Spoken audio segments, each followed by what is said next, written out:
আৰু এই মুহূৰ্তত আমাৰ হাতত আহি পৰিছে এটা ব্ৰেকিং নিউজ, এটা ডাঙৰ খবৰ এই মুহূৰ্তত জনাব বিচাৰিছো। নৱশৰণীয়া অনুসূচিত জনজাতিৰ নহয়। আমি জনাইছো এই মুহূৰ্তৰ এটা ডাঙৰ খবৰ, নৱশৰণীয়া অনুসূচিত জনজাতিৰ নহয়। নৱশৰণীয়াৰ জনজাতিৰ মৰ্যাদা ভুৱা ঘোষণা কৰিছে এতিয়া উচ্চ ন্যায়ালয়ে। এতিয়া সংকটত পৰিছে নৱশৰণীয়াৰ ৰাজনৈতিক ভৱিষ্যত। আজি গুৱাহাটী উচ্চ ন্যায়ালয়ে নৱশৰণীয়া সন্দৰ্ভত এই ৰায়দান কৰিছে। জনজাতিৰ প্ৰমাণপত্ৰত জালিয়াতি কৰিছিল নৱশৰণীয়াই, সেই কথা ইতিমধ্যে প্ৰমাণ হৈছে, কিয়নো উচ্চ ন্যায়ালয়ে এই সন্দৰ্ভত ৰায় দিছে আৰু কৈছে যে নৱশৰণীয়া অনুসূচিত জনজাতিৰ নহয়, নৱশৰণীয়াৰ জনজাতিৰ মৰ্যাদা ভুৱা ঘোষণা কৰিছে উচ্চ ন্যায়ালয়ে। এতিয়া সংকটত পৰিছে নৱশৰণীয়াৰ ৰাজনৈতিক ভৱিষ্যত, যিহেতু গুৱাহাটী উচ্চ ন্যায়ালয়ে এই ৰায় দিছে। আৰু এই মুহূৰ্তত আমি সবিশেষ জানিবলৈ ফোন লাইনত সংযুক্ত হৈছোঁ আমাৰ পৰিচালন সম্পাদক প্ৰাণজিৎ শইকীয়াৰ সৈতে। প্ৰাণজিৎ শইকীয়া, এটা ডাঙৰ খবৰ, নৱশৰণীয়া জনজাতি নহয় বুলি উচ্চ ন্যায়ালয়ে এতিয়া ঘোষণা কৰিছে। প্ৰাণজিৎ শইকীয়া। হয় নয়ন, মই প্ৰথমতে এটা কথা কৈ লওঁ যে যিটো জালিয়াতিৰ কথা কৈছে সেইটো জালিয়াতি নহয়। আচলতে নৱশৰণীয়া অনুসূচিত জাতিৰ লোক, তেওঁ শৰণীয়া কছাৰী সম্প্ৰদায়ৰ ব্যক্তি। শৰণীয়া কছাৰী সম্প্ৰদায়ৰ ব্যক্তি হিচাপেই তেওঁ যিটো SC ৰিজাৰ্ভ চিট কোকৰাঝাৰ, সেই কোকৰাঝাৰ SC ৰিজাৰ্ভ চিটটোৰ পৰা 2014 চন আৰু 2019 চনত তেওঁ দুবাৰকৈ নিৰ্দলীয় প্ৰাৰ্থীৰূপে প্ৰতিদ্বন্দ্বিতা কৰি নৱশৰণীয়া, যিজন প্ৰাক্তন আলফা নেতা হীৰা শৰণীয়া, তেওঁ দুবাৰকৈ নিম্ন সদনলৈ নিৰ্বাচিত হৈছিল।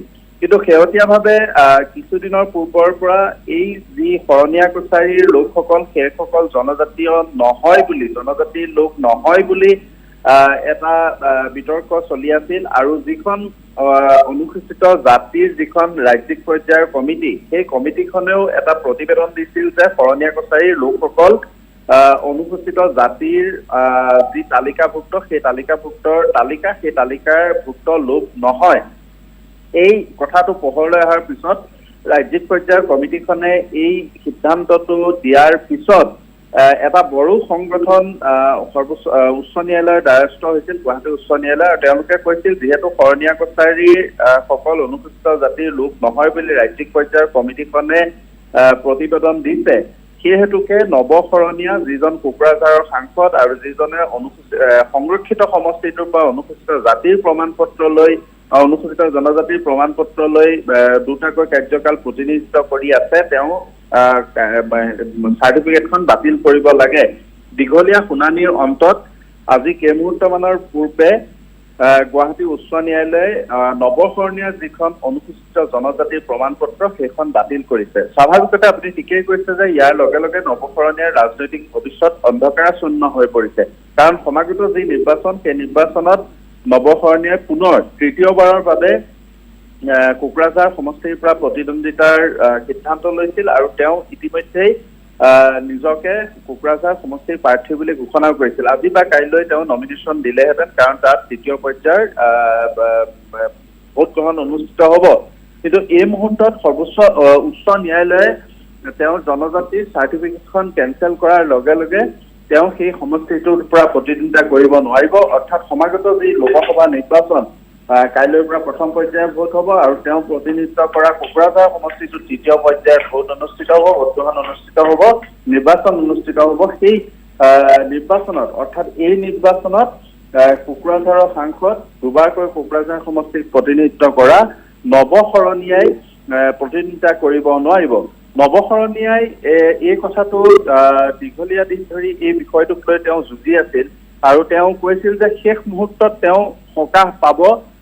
কাৰণ এটা কথা ঠিক যে শৰণীয়া কছাৰীৰ লোকসকল অনুসূচিত জাতিৰ লোক হয়, অনুসূচিত জনজাতিৰ লোক হয়, কিন্তু এই ক্ষেত্ৰত কিবা এটা ৰাজ্য চৰকাৰৰ ফালৰ পৰা এটা টেকনিকেল কিবা ইছ্যু আছে, যাৰ বাবে শৰণীয়া কছাৰীসকলক সেই মৰ্যাদাটো দিয়া হোৱা নাই।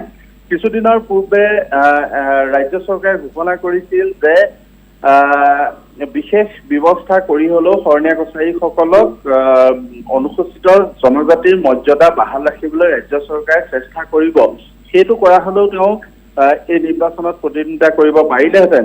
কিন্তু এতিয়া নৱশৰণীয়াৰ সমান্তৰালভাৱে বাকী যিটো শৰণীয়া কছাৰী প্ৰসংগ, সেইটো এটা ডাঙৰ ইছ্যু হ'বলৈ গৈ আছে।